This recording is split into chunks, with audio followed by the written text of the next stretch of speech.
எங்க இருக்கிறாரு? உங்களெல்லாம் சர்ச்சுக்குள்ள ஞானஸ்தானம் கொடுத்து வச்சிருக்க நினைத்து மிகவும் துக்கப்படுகிறேன். ஆபிரகாம் எங்க இருக்காரு? பைபிள் வசனத்தின்படியா சொல்லுங்க. பரதேசில் இருக்கிறார். படிச்சிருக்கீங்களா? அந்த லாசர் எங்க போய் உட்கார்ந்துருந்தான்? அது இந்த இடத்துக்கு பேர் என்னது? பரதேசி, இளைப்பாற ஸ்தலம். சரி, அங்கே உங்களை ஒரு டூருக்கு கூட்டு போயிருக்கு இந்த சம்மரில். சரியா? டூருக்கு வந்திருக்கிறவங்க ஒரு அல்லையிலேயே சொல்லுங்க பார்க்கலாம். டூருக்கு வந்திருக்கிறிய. அங்கே காலையிலே ஒரு டிஃபன் எல்லாம் முடிச்சிட்டிய. பரலோக மன்னாவனால ஒரு விசேஷித்த சாப்பாடு முடிச்சாச்சு. முடிச்சுட்டு இதே போல் ஒரு பெரிய கான்ஃபரன்ஸ் கால், ஒரு 10,000 பேர் உட்காரலாம். உங்களை போல் நிறைய சர்ச்சுகள்லேருந்துலாம் வந்திருக்கிறவ. அந்த இடத்துல தொடக்க ஜபம் பவுல் பண்ணுறாரு. பாடல் ஆராதனையை தாவீது நடத்துகிறார். ஓகேயா? தாவீது என்ன பண்ணுறாரு? நடத்துகிறாரு.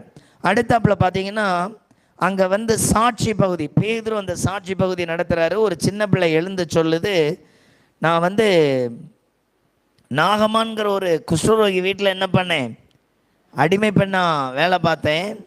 அங்கே எலிசா என்கிற தேவ மனிதனை குறித்து பேசினதுனால அவர் சுகமானது மட்டும் இல்லை, அவர் இயேசு கிறிஸ்துவ என்ன பண்ணார்? தேவன் என்ன பண்ணார்?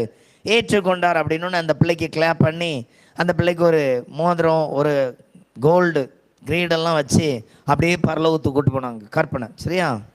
அடுத்தாப்பில் இன்னொரு பிள்ளை எழுந்து சொல்லுது, நான் தென்கொரியாவிலேருந்து வர்றேன்.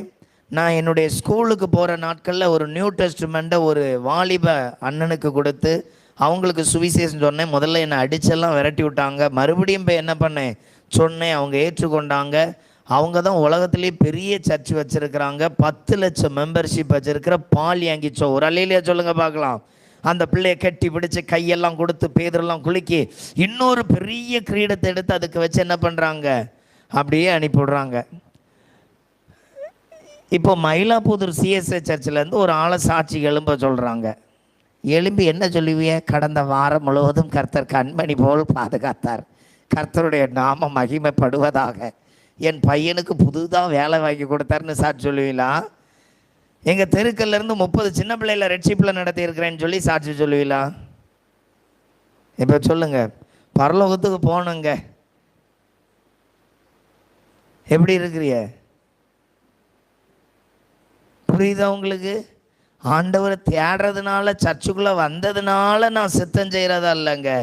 என்னை குறித்து தனிப்பட்ட ரீதியாக ஒரு நேர்த்தியான ஒரு செயல்பாடு இருக்கு.